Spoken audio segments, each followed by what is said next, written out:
সবথেকে মূল্যবান কি জানো? সময় আর সম্পর্ক। সময় তাকেই দাও যে সময়ের মূল্য বোঝে, আর সম্পর্ক তার সাথেই রাখা উচিত যে তোমার গুরুত্ব বোঝে। মোনাজাতের এক ফোঁটা চোখের পানি একদিন আপনার ভাগ্য পরিবর্তন করে দিতে পারে।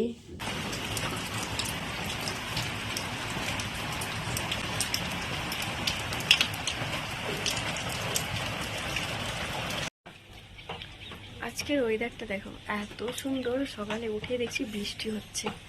বৃষ্টিতে আমার গাছগুলো তো খুব সুন্দর লাগছে, আর এখনও দেখছি বৃষ্টি পড়ছে। তো খুবই ভালো লাগছে, এত সুন্দর ওয়েদার, বৃষ্টিতে বৃষ্টি ভেজা সকাল। তো জাস্ট ওয়াও, সকালটা দেখে মন ভরে গেল। এত সুন্দর সকাল একটা। এই কয়েকদিন টানা বৃষ্টি হওয়ার পরে এত সুন্দর ভিউটা আসছে না, মানে এই গাছগুলো দেখতে অপূর্ব লাগছে। তো যাই হোক, আসসালামু আলাইকুম এভরিওয়ান, গুড মর্নিং। সকলে কেমন আছো? আশা করি ভালো আছো। এই বৃষ্টি ভেজা সকালের সাথে তোমাদের সকলকে জানাই গুড মর্নিং।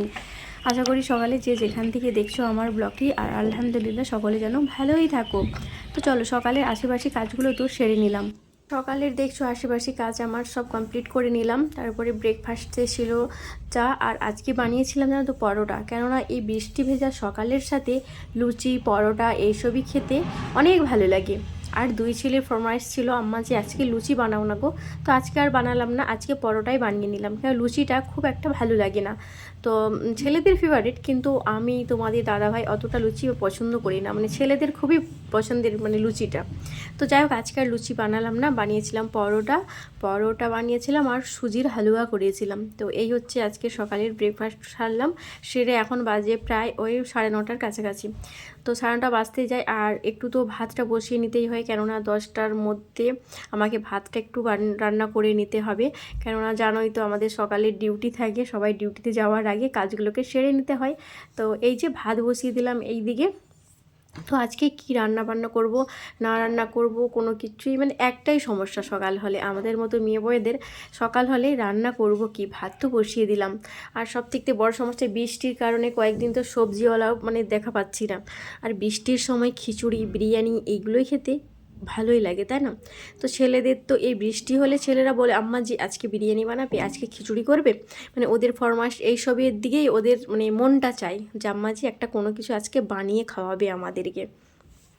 তো যেহেতু ভাতটা আমি বসিয়ে দিয়েছিলাম, তো এই কারণে কোনো কিছু করতে পারলাম না। তো চলো, ভাত বসিয়ে দিলাম এই দিকে, আর তোমাদের দাদা চলে গেছে মাছের বাজারে। আর আজকে হবে মাছ রান্না।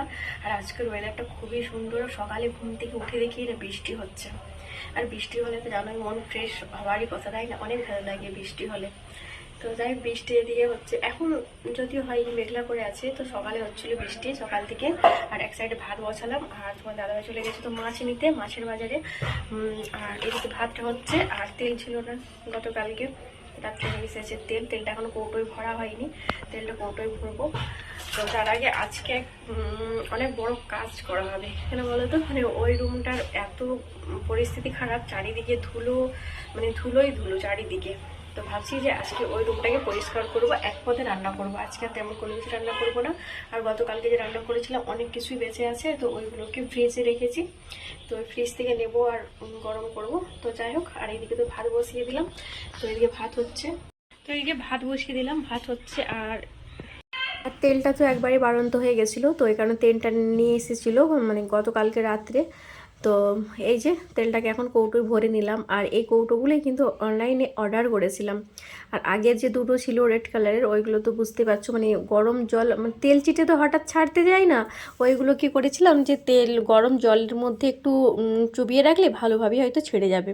তো এটা আমার মনে সম্ভাবনা ছিল। তো আমি কি করেছি, জলটাকে মানে প্রচণ্ড একটু গরম বেশি করে ফেলেছি। তো ওই কারণেই কী অবস্থা হয়েছে আমার কৌটোগুলো দেখাবো তোমাদেরকে নেক্সট ব্লগে। তো কৌটোগুলো এমন অবস্থা হয়েছে আর ব্যবহার করার মতো নেই অবস্থা। তো এই কারণে আবারও অনলাইনে অর্ডার করেছিলাম, দুটো চলে এসেছে। আর এই যে মাছের বাজারে গেছিলো তোমাদের দাদাভাই, মাছ নিয়ে এসেছে।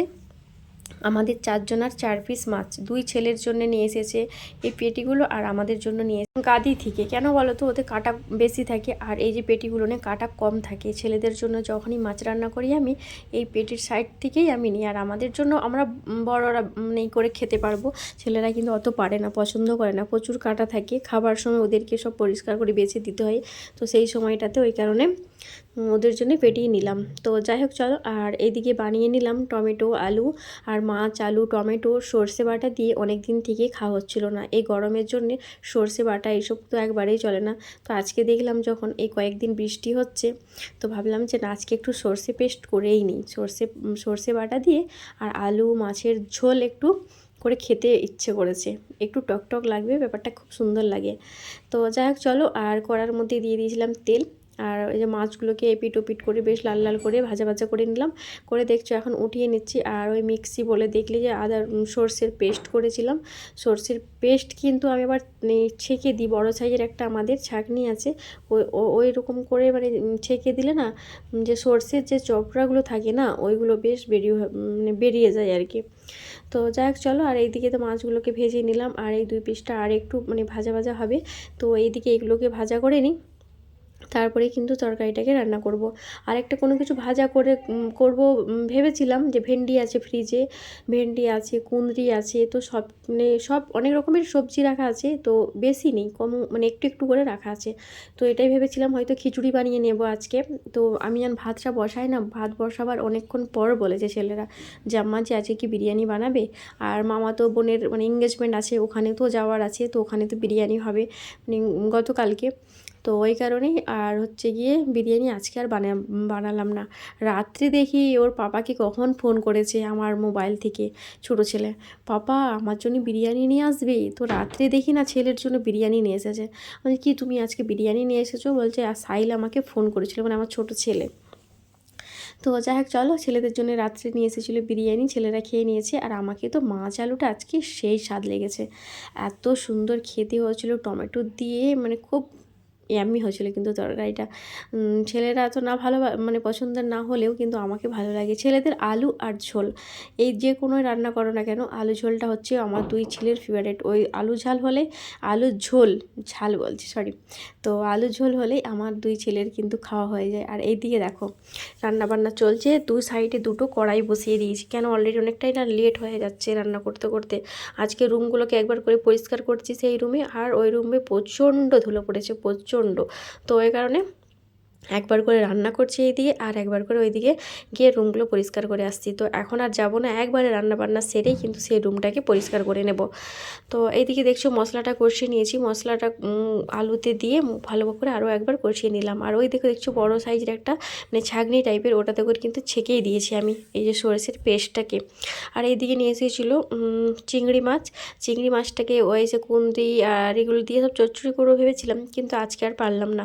আজকে ভাবলাম যে না, এরকম সিম্পল রান্নাটাই সেরে নিই পরে। তখন একদিন কাঁঠালের বীজগুলো আছে, কাঁঠাল দিয়েছিলো মামা বাড়ি থেকে, তো এই বড় সাইজ একটা কাঁঠাল দিয়েছিলো। এত কাঁঠাল খাওয়া যায় বলো, আর আমাকে জানতো শক্ত একটু কাঁঠাল থাকবে, সেই কাঁঠালগুলো খেতে ভালো লাগে, আর এত নরম কাঁঠালগুলো খেতে আমাকে একবারে ভালো লাগে না। তো যাই হোক চলো, আর এইদিকে হচ্ছে মাছ রান্নাটা বসিয়ে দিলাম, মাছ হচ্ছে। আর এক সাইডে দেখছো চিংড়ি মাছের একটু এতে কিন্তু দিতাম টমেটো, একবারে আমার মাথা থেকে চলে গেছে যে টমেটো দেওয়া হয়নি, এটাতে মনেই ছিল না আমার রান্না করতে। তো যাই হোক বন্ধুরা, আজকের ব্লগ কিন্তু এখান পর্যন্তই। আল্লাহ হাফিজ।